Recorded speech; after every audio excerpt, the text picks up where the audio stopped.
Okay, welcome back to another foreclosure clarity moment. So, on this segment, I wanted to clarify what I spoke about in regards to reporting and how you should report. But I don't want to give the misconception that when reporting, it triggers foreclosure action, because that's not exactly true. Now, as I stated, my knowledge, my research led me to understand that my property was already lined up to be foreclosed on. They just had to be strategic about how they did it. They had to do it at the right opportune moment. Now, you should report, but you do want to have a good foundation, I would say.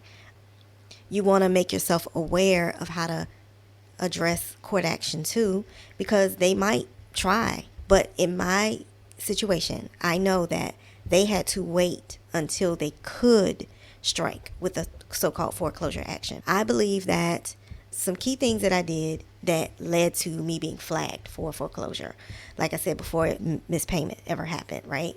And I'm using air quotes on mispayment because I do understand there was never a loan. Okay, so prior to me having a so-called mispayment, I had begun to ask questions, request certain information from the alleged lender.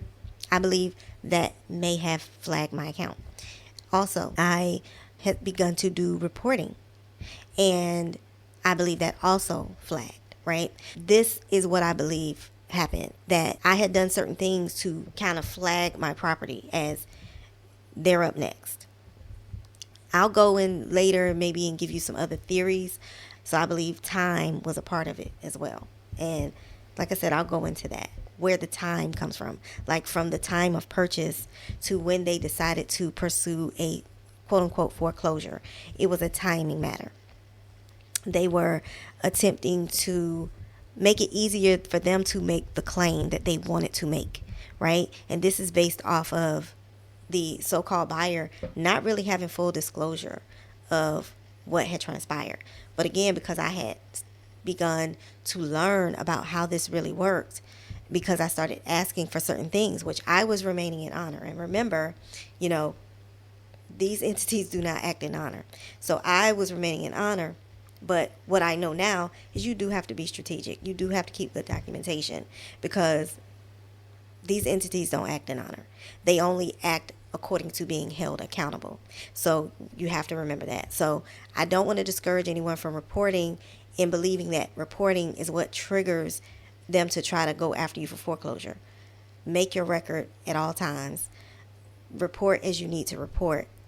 But depending on what situation you're in, you need to maybe focus on one thing over the other.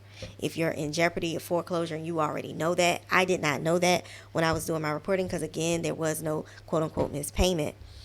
But because I was asking certain questions, I had started the process of reporting. Again, I believe that is what triggered them to send the account over to a collection agency, which was an attorney.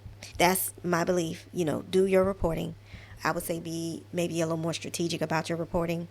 And my reporting that I did initially was accounting. I reported accounting, okay?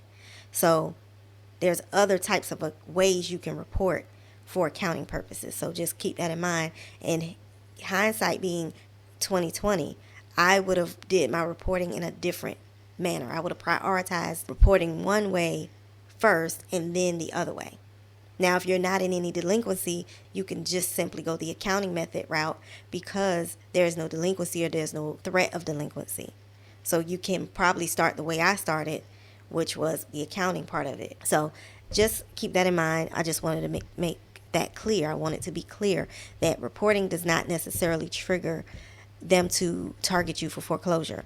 But reporting, accounting-wise, if it's not done strategically, can trigger you to be targeted.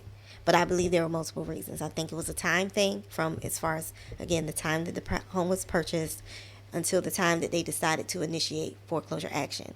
Because there is a statute of limitations on collection or collecting on a debt.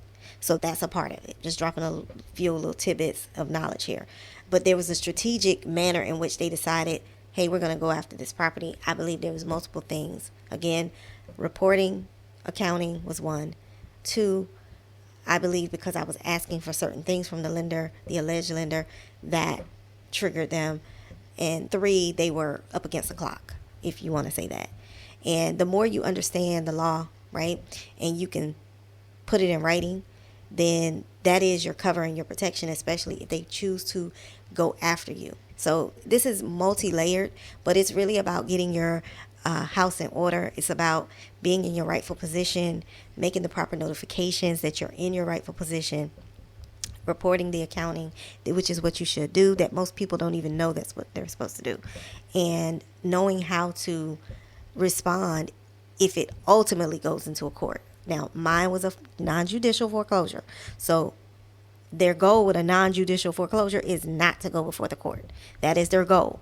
They will push it there if they have to. And because I did certain defensive measures, they had to try to take me to court because I had done certain things. Even though I did a lot of things I was saying perfectly, I had started to do things and make certain records. So they had no choice but to try to push it to court, to try to get a judge to sign off on what they were attempting to do. So I hope that clarifies reporting, which I mentioned previously. And that's it for this foreclosure clarity moment.